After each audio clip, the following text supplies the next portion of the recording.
They didn't say it once. They said it often, sometimes with a chuckle, sometimes with a smirk, and sometimes loud enough for the whole class to hear. Say it again, but like normal this time. He'd be halfway through answering a question, usually literature or philosophy, when someone would interrupt. Not because he was wrong, but because he didn't sound like them. His vowels were rounder, his consonants clipped. And no matter how clear his thoughts were, it didn't matter.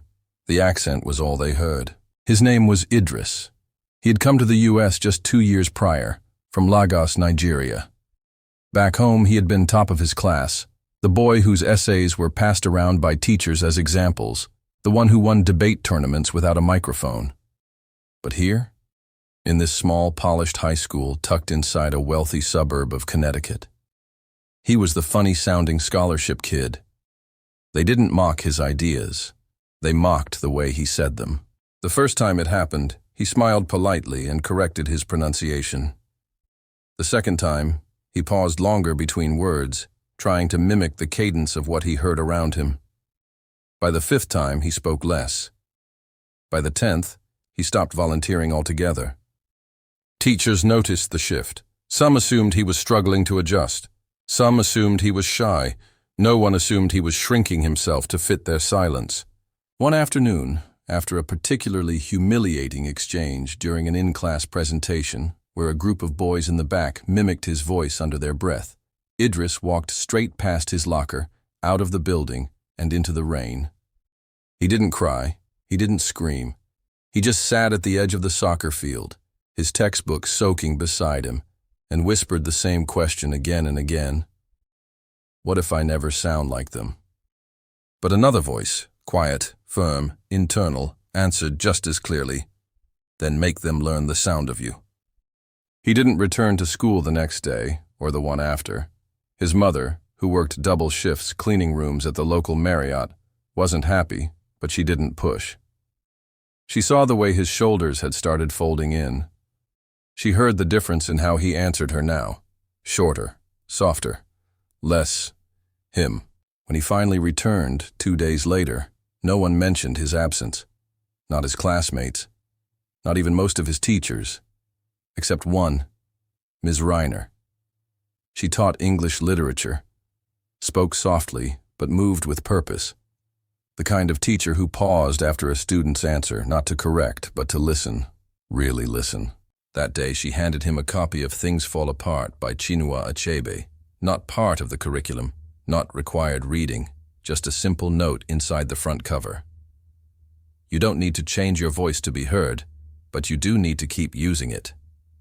It was the first time someone acknowledged what had been happening without making it about pity or performance. She didn't say, I understand. She didn't say, don't listen to them.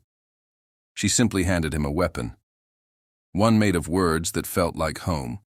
He read the book in 3 days, then again in 5. Then he started annotating it like he was the author's editor. Achebe didn't sound like them. He sounded like Idris. And yet the world read him, quoted him, studied him. The next week, when class began discussing American transcendentalists, Ms. Reiner asked if anyone could compare Emerson's idea of self-reliance with any other text. No one raised their hand, until Idris did. The room froze, not because of what he might say, but because he was going to say it out loud. And then he spoke. Not slower, not more American. He spoke the way he always had. And the sentence that left his mouth didn't just answer the question, it recentered the entire room. One of the boys in the back scoffed quietly. Another mimicked his rhythm under his breath. But this time, Ms. Reiner didn't let it pass. If you're struggling to keep up, she said without turning, interrupting someone brave enough to speak clearly won't help you. The class fell silent, and for the first time since he'd arrived in that building, Idris wasn't tolerated. He was defended. It started with a blank Google Doc. For weeks, the school newspaper had left an open invitation for student voices to submit opinion pieces on topics that mattered to them. And for weeks, Idris had ignored it, because who would care what the accent kid thought? But the moment he finished Things Fall Apart for the 3rd time, something in him clicked. He didn't want to be heard because someone gave him permission. He wanted to be heard because he had something worth saying. The essay was titled, "When You Laugh at My Voice, What Are You Really Afraid Of?" He didn't ask anyone to proofread it. He didn't soften it for comfort. He didn't water it down for approval. He wrote about the first time a teacher corrected his pronunciation of philosophy in front of 30 students and smiled like it was helpful. He wrote about the lunchroom silences that followed him from table to table. He wrote about how accents don't mean less smart, they mean more traveled. And most of all, he wrote about how America talks about freedom, but only in familiar sounds. He hit send at 1:13 a.m. on a Thursday. By Friday morning it was published. By Friday afternoon it was viral, at least within school walls. Classrooms paused discussions to talk about it. Teachers read it aloud in homeroom. A few classmates tried to dismiss it as too sensitive, but most just sat quietly and listened, because the essay didn't ask for pity, it demanded awareness, and that made it hard to argue with. After school that day, as Idris walked down the hallway toward his locker, a girl from AP Chemistry, one who had never spoken to him before, tapped his shoulder. "You wrote that?" He nodded. She smiled awkwardly. "I didn't even know you could write like that." He looked at her, no bitterness in his face, just a quiet certainty. "I always could. You just couldn't hear it through the noise." The essay didn't stop at the school bulletin board. On Monday, a local journalist, whose niece went to the school, retweeted it with one simple caption: "Required reading." By Tuesday, it had been shared over 3,000 times.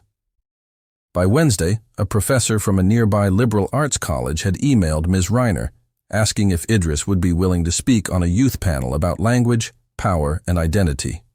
He was 16. But the attention wasn't all praise. Some parents sent emails to the principal, complaining that the essay unfairly targeted American students. Others accused the school of fostering division. A few teachers looked at him differently now, not with cruelty, but with caution, as if his voice had suddenly become louder than they were comfortable with. And through it all, Idris said very little. He didn't crave the attention. He didn't trust it.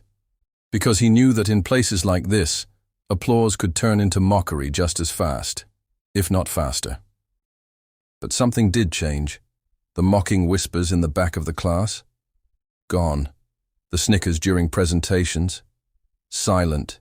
Even the boy who once mimicked his accent under his breath now kept his mouth shut. Idris hadn't gotten bigger. He'd made the room grow around him. And then, during a Friday assembly, the principal asked if Idris would be willing to read a short excerpt from his piece to the entire school. He declined. Instead, he walked to the mic, unfolded a new paper from his back pocket, and began. "This is not about me being heard. This is about all the students who stopped speaking because no one listened. This is about the accents you laughed at, the voices you talked over, and the minds you never gave a chance to show you how brilliant they were." The room didn't clap. They stood, every single student, even the ones who once rolled their eyes when he opened his mouth.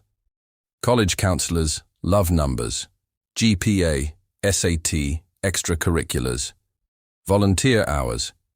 But when it came to Idris, there was something else they had to explain. Not in charts or rubrics, but in paragraphs, because on paper, he wasn't the perfect candidate. He didn't join 10 clubs. He didn't captain any sports teams. His resume was quiet, but his voice wasn't. When the first Ivy League rep came to the school that fall, they met with students in groups of 5. Most kids talked about leadership seminars and model UN trips to DC. Idris sat silently through most of it, until the rep asked, "What's one thing you'd want your classmates to remember you for?" He waited, then replied, "For making silence uncomfortable." The rep looked up from her clipboard. She didn't smile. She didn't nod. She just wrote something down. Weeks later, Harvard called, not emailed, not a form letter, an actual call. They'd read his essays. They'd seen the video of his school assembly speech, posted by a student, then reshared by an educational blog. They wanted to know more. He wasn't asked about test scores. He was asked about the origin of his voice, about what silence meant to him, about what it felt like to be visible, but unheard. And Idris didn't change how he spoke. No softened vowels, no borrowed cadence. Just him. When the acceptance letter arrived, his mother wept for 3 days. Not because it was Harvard, but because for the first time since they'd landed in this country, her son didn't feel like he had to become someone else to be seen as enough. The campus was stunning. Red brick, ivy-covered walls. Hallways that smelled like old books and generational wealth. Students glided between classes with leather satchels and last names that opened doors. Everyone spoke with polish. Some with confidence, others with entitlement. And when Idris introduced himself in seminars, the same reaction returned, just like in high school, only more restrained. Professors didn't mimic him. They paused, corrected his phrasing, asked him to clarify more than anyone else. At first he thought maybe it was just him. Until one day, after a group discussion in his freshman literature course, a classmate approached him and said, "I liked your point about Baldwin. It was really, passionate. I just wonder if the language was a bit too textured." Textured. A word that sounded like praise but felt like a bruise. He started paying attention. When white students quoted Nietzsche with confidence, they were called philosophical. When he quoted Chinua Achebe or Ngugi wa Thiong'o, he was emotional. When others used complex metaphors, they were brilliant. When he did, he was artistic. Idris wasn't offended. He was aware. He wasn't losing his place. He was redefining what place meant. And instead of trying to fit into Harvard, he began to shape it around him. He launched a student publication that focused on immigrant narratives. He invited professors to roundtable discussions about linguistic bias. He held public readings where students could recite poems and essays in their original dialects, unapologetically. His accent hadn't faded, but the walls around it had started to listen. 12 years later, Idris stood in front of a classroom with his name on the syllabus. Professor Idris Okoye, Department of Literature and Social Identity, Harvard University. His lectures weren't flashy, no theatrics, no TED Talk vibes. But every seat in his class was always full, because he didn't just teach texts, he decoded systems. One Monday morning, while calling roll for the first session of a new term, he paused over a name, Caleb Morrison. It wasn't the name that stopped him. It was the voice that followed when the student replied, "Here." Polished, sharp, confident, but buried beneath the polish was a familiar edge, a carefully smoothed-over accent, one Idris knew too well. After class, Caleb approached him. "Professor Okoye, I just wanted to say, your syllabus is unexpected. You assigned things fall apart first. No one else ever has." Idris smiled. It was the first book that ever made me want to speak again. Caleb hesitated. "Can I ask you something personal?" "Of course." "Did you ever change the way you spoke? Like, for them?" Silence. Then, Idris sat on the edge of his desk and looked him in the eyes. "I tried, and then I realized if I had to translate myself just to be accepted, I wasn't speaking. I was applying." Caleb didn't respond immediately, but his shoulders dropped, just a bit, the way Idris's had once risen. That night, Idris walked home through the yard under soft lampposts, past the library where he once studied pronunciation guides and TED Talks trying to fit in. He no longer rehearsed his words. He didn't need to, because now his accent was the curriculum. It started as an optional assignment. Instead of a traditional midterm essay, Idris gave students the chance to submit a spoken word piece, recorded in their native dialect or accent, untranslated, unpolished, and unapologetic. He called it Voice Without Permission. Most students were hesitant. Some thought it was a trap. Others feared sounding wrong. But one brave submission cracked the silence. A Korean-American student reciting a letter to her grandmother in Konglish. The recording was raw, clipped breaths, halting cadence, full of things English couldn't quite say. The next day, 3 more students submitted pieces. By the end of the week, over half the class had. One video came from Caleb Morrison. He read a poem titled, "I Unlearned Silence." No metaphors, no filters. Just a young man naming all the things he'd stopped saying to fit in, and reclaiming every one of them. The class didn't clap. They sat still, moved, and changed. Soon, students began organizing open mic nights in unused lecture halls. They spoke Zulu, Urdu, Mandarin, Amharic, Yoruba, and broken Spanglish. They laughed, they cried, they apologized to themselves, out loud. What Idris had started wasn't a class. It was a quiet revolution, and the administration noticed. A tenured professor asked Idris to tone it down. "Academic rigor should be preserved, you know. You're blurring the line between literature and therapy." To which Idris responded, without hesitation, "That line was drawn by the same people who told us our voices didn't belong in literature to begin with." There was no reply, because you can't argue with someone who no longer speaks to be accepted, but to awaken. It had been 3 years since Idris first stood at that podium with professor next to his name. And in that short time, something extraordinary had happened. Something the faculty meetings couldn't quite quantify. Something the department metrics couldn't fully measure. His class had gone from a quiet elective to a cultural rite of passage. Not because he made students read more, but because he made them feel like their voices didn't need permission to exist. And when stories bloom like that, raw, personal, unedited, they don't stay behind classroom doors. The first invitation came from a local museum asking Idris to host a panel on language and identity in modern America. He agreed, but only on one condition. His students had to speak alongside him. The curator hesitated. "They're undergraduates," he answered simply, and still more fluent in truth than most people paid to represent it. That panel went viral, not because of its credentials, but because of its honesty. Clips circulated on social media, stitched between trending videos and activist reels. A Pakistani-American girl spoke about how her mother's accent kept her from applying for promotions, despite being more qualified than anyone else in the room. A Jamaican student recited a poem entirely in patois, refusing to translate even when asked.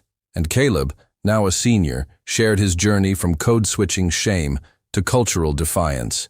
With tears that didn't ask for sympathy, only space. The panel didn't end with applause. It ended with silence, the kind that only comes when a room realizes it just heard something it was never supposed to forget. Within months, Idris was speaking everywhere. Universities, community centers, arts festivals. Not because he chased attention, but because people were tired of pretending clarity and whiteness were the same thing. Because they were ready to hear in new frequencies. And because no one else was saying what he said. Not in that tone, not with that accent, not with that weight. But not everyone clapped. A conservative media outlet ran a segment titled, "The Decline of Academic English. Is Harvard Going Woke?" A donor threatened to pull funding unless Idris was reined in. An anonymous complaint accused his syllabus of ideological grooming. And a fellow professor, one who had always nodded politely in staff meetings, finally said what many others were thinking. He's not teaching, he's creating a cult of trauma. Idris didn't flinch, he didn't argue. Instead, at the next guest lecture, broadcast live, he opened with a question. If telling the truth in your own voice feels like a threat to the system, maybe it's the system that needs correcting, not the voice. He didn't need permission to be heard. He never did. He just needed the noise around him to stop long enough for his words to echo. And now? They were starting to resonate in places he had once been told he didn't belong. It was a Thursday afternoon, and the lecture hall was more crowded than usual. Not because Idris was teaching anything different. His course syllabus hadn't changed in 2 years. But something about this particular class, a guest lecture on inherited silence and cultural memory, had drawn more attendees than usual, not just students, but observers, people who didn't belong to the course, people Idris didn't recognize. He noticed a woman in her 50s, wearing a Yale pin, sitting near the back with a notebook and furrowed brows. Two graduate students whispered about a journalist rumored to be in the crowd. But one face stopped him cold. A man, middle-aged, hair graying at the sides, wearing a crisp blue button-down and khakis, the uniform of suburban authority. He sat stiff, arms crossed, an awkward tension around him. Idris squinted, then blinked. Mr. Whitaker. High school debate coach, head of student council, and one of the adults who, years ago, had said nothing while Idris was mocked for his voice.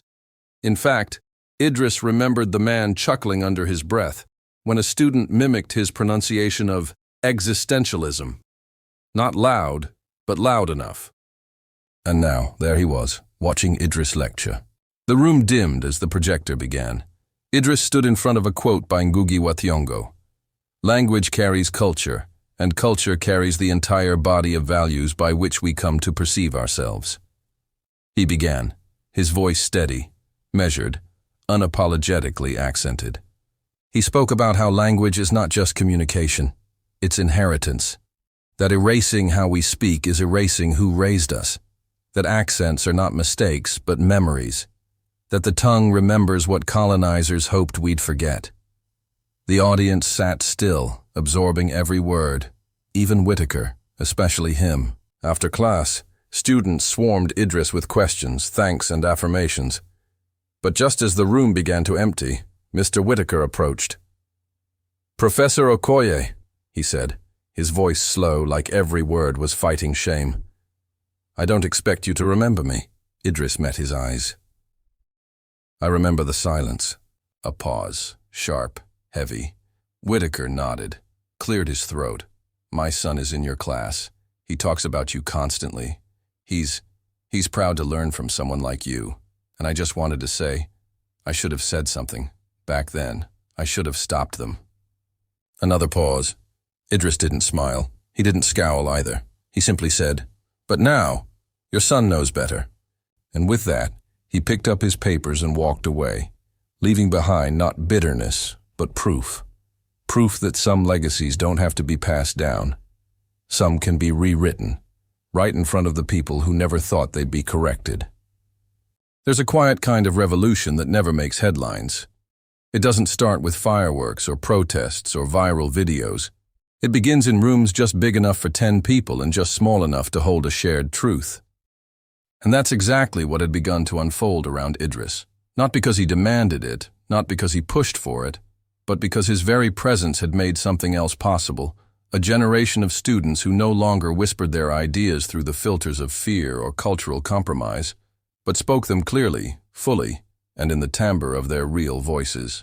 It began with one of his former students, Aisha, who returned to her home in Minneapolis and started a mentorship program pairing first-generation immigrant teens with writers and poets who shared their background, not to teach them better English, but to help them fall in love with their mother tongues again. It continued with Caleb Morrison, the once polished, once cautious young man who now led campus workshops titled Accent as Armor, where he invited students to read texts in the languages their families used around dinner tables, not just boardrooms. He no longer wore the voice of someone trying to blend in. He wore his own, and it fit him better than any borrowed tone ever could. Idris, in his office one rainy afternoon, received a letter, not an email, not a DM, but a handwritten letter on thick paper sealed with care. It was from a student at another university, someone he'd never met, who had stumbled across a video of his Harvard lecture and wrote, "I didn't know people like you could teach here. I didn't know we were allowed to sound like ourselves and still be listened to." The sentence gripped him, not because it was flattering, but because it reminded him of a time when he too believed that fluency meant flattening yourself into whatever shape the room required. And now he was watching rooms shift shape to fit the voices once told to shrink. The changes weren't just cultural, they were institutional. University departments that once prided themselves on Eurocentric canons were now quietly folding African, South Asian, and Caribbean literature into required curricula, not as exotic electives, but as foundational texts. A panel Idris had once struggled to organize was now being cited by major journals. A syllabus once labeled political was now a reference point for cross-departmental reform.